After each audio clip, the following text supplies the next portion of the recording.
ये जो गर्लफ्रेंड और बॉयफ्रेंड और लिव इन रिलेशन, ये जो गंदी बातें चली है ना, यही नशा की तरफ प्रेरित करती हैं।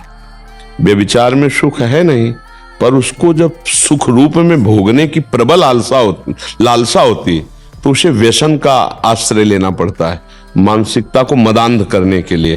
कोआ मदांधो मदना तो रोआ। सबसे बड़ा अंधों में अंधा कौन है? बोले कामी पुरुष। अब कामी पुरुष को जब काम वेदना पीड़ित करती है, उसमें सुख की अनुभूति नहीं होती है, तो वो शराब पीता है, तो वो ड्रग्स लेता है, तो वो और नशे करता है। इस तरह से व्यभिचार ही व्यसन की मूल वृत्ति है। जैसे क्रोध और लोभ की मूल वृत्ति काम ही है। काम की पूर्ति से लोभ का प्रादुर्भाव होता है और काम की अपूर्ति से क्रोध का प्रादुर्भाव होता है। ऐसे ही काम से हर व्यसन अगर हमारे अंदर निष्कामता बढ़े तो हम व्यसन को रौंद सकते हैं, लेकिन यदि कामना बढ़ेगी तो व्यसनों का आश्रय लेते ही हैं लोग। तो मूलतः काम ही है।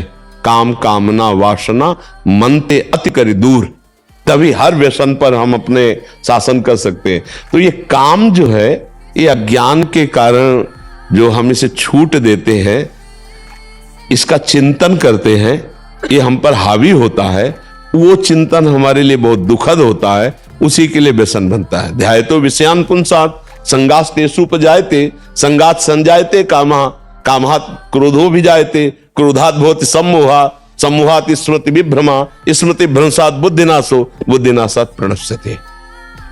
हर व्यसन का मूल काम है कामना। अब इस कामना को बिना अध्यात्म के नष्ट नहीं किया जा सकता। इसीलिए हम हर भाई बहन समाज से प्रार्थना करते हैं, 5 मिनट अगर अध्यात्म के लिए समय दें तो आपके जीवन का परिवर्तन हो जाए। और परिवर्तन हो रहा है, हमारे भाई लोग बदल रहे हैं। हमारी नवीन समाज में थोड़ा चेतना जागृत हुई, एक ज्योति जली है जो बहुत से दुर्व्यसन त्याग करके भगवत नाम, भगवत मार्ग, भगवत धर्म का अनुसरण कर रहे हैं। बिना अध्यात्म के परिवर्तन नहीं हो सकता। अध्यात्म ही परिवर्तन करता है।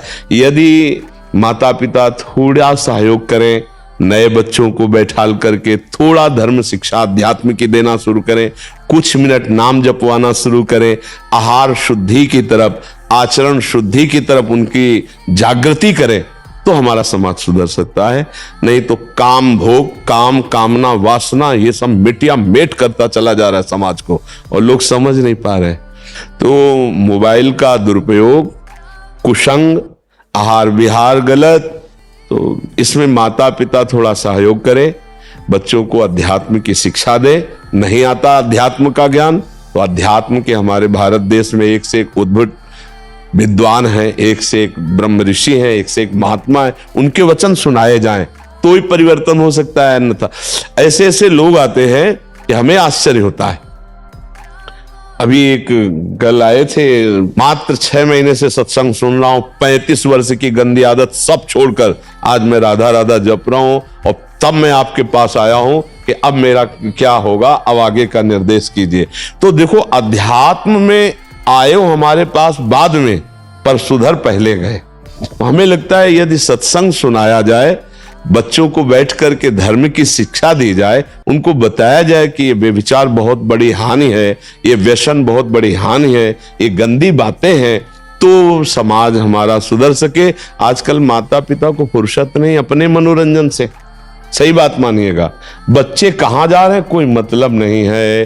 अरे कभी 10 मिनट बैठकर अपने छोटे बच्चों को दुलार करो, उनसे पूछो, तुम्हारा मोबाइल लाओ, देखिए तुम्हारे मोबाइल में तुम क्या देखते हो, तुम्हारा संग क्या है, तुम कैसे कैसे दोस्त तुम किए हो, तुम्हारे दोस्त तुमसे क्या बात करते हैं।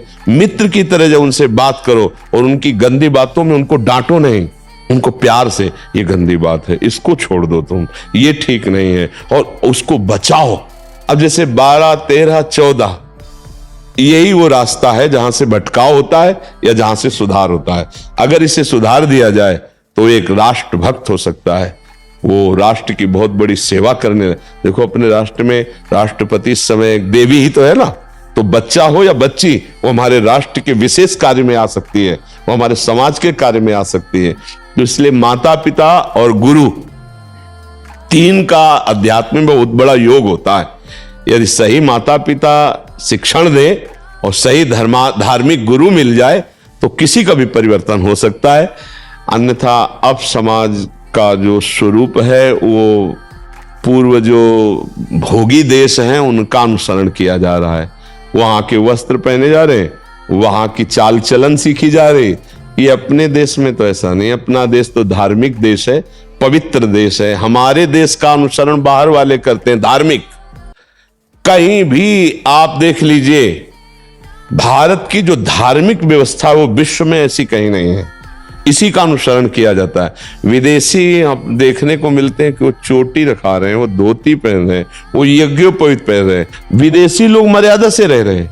वो अर्जेंटीना, हाँ, वहां के आए थे, राधा अधर मधु मिलिंद जय जय, तो एक आंसू भरे आए थे कि बिल्कुल वैसे अपनी भारतीय वेशभूषा में कंठी तिलक धारण लगा। हे भगवान, देखो विदेश में इनको ऊपर कृपा हो गई, नाम पूरे विश्व को पावन कर सकता है। तो ये जो लोग आज नए नए बच्चों को देखते हैं ना कि व्यसन करके आते, कितना पतित हो गए हैं बच्चे।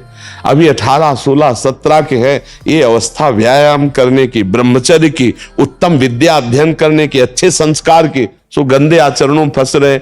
अगर हम एक एक अपना सुधार करें तो हम अपने भारत का सुधार कर सकते हैं। हमारा सहयोग यही है आप सबका कि आप अपना सुधार कर लो, आप अपना सुधार कर लो, आप अपना, तो आप 10 को सुधारोगे, 10 को सुधारेंगे। इससे हमारे भारत का सुधार हो सकता है। तो अध्यात्म के बिना तो सुधार असंभव है। और अध्यात्म एन केन प्रकारेण, जैसे हम अधम जीव हैं तो जा नहीं पाते हैं। यदि आप लोग कहीं बाहर जाते हो तो जबरदस्ती सुनाओ, जबरदस्ती 10-20 को बैठाओ, भले प्रलोभन दे के, किसी भी तरह। एक नाथ जी जब सत्संग करते थे ना तो पूरी एरिया को ऐलान कर देते थे कि 250 ग्राम चीनी देंगे सबको। तो गरीब गरीब लोग जो है ना एकत्रित होते तो सबसे विठ्ठल विठ्ठल खूब रामकृष्ण हरि कीर्तन करवाते और भगवत चर्चा सुनाते, फिर 250 ग्राम चीनी देते। तो चीनी के लोभ से अमृत पान करा देते। अब उनका व्यसन बन जाता, फिर वो चीनी के लोभ से नहीं, वो सत्संग के लोभ से आने लगते। तो हम अपने लोगों को चाहिए, जैसे साधु महात्मा जन ने कोई ना कोई ऐसा कि भाई आज ठाकुर जी का भोग लगा रहे, आओ 50 लोगों को पवाएंगे, 50 लोगों को बैठा के नाम कीर्तन करवावे और सत्संग सुनावे। सत्संग से परिवर्तन बहुत ज्यादा होता है। अब थोड़ा समय बदल रहा है कि साधु महात्माओं को पशुओं की तरह घेर के मारने लगे लोग। कि अब वो संत महात्मा जा रहे हैं, बोले बच्चा चोर, हो मारने लगे। बताओ साधु को, अरे बच्चा चोर जो होते हैं उनको पकड़ ही नहीं पाओगे तुम, वो ऐसे थोड़ी पूछते हैं, उनको तो जान ही नहीं पाओगे। सीधे सरल महात्मा अगर रास्ता पूछ रहे हैं, कुछ बात कर रहे हैं, आपको कोई संशय दिखाई दे रहा है, उनकी जानकारी कीजिए, कहां से आए हैं, कौन। भाई वो कोई राक्षस तो है नहीं कि खा जाएंगे।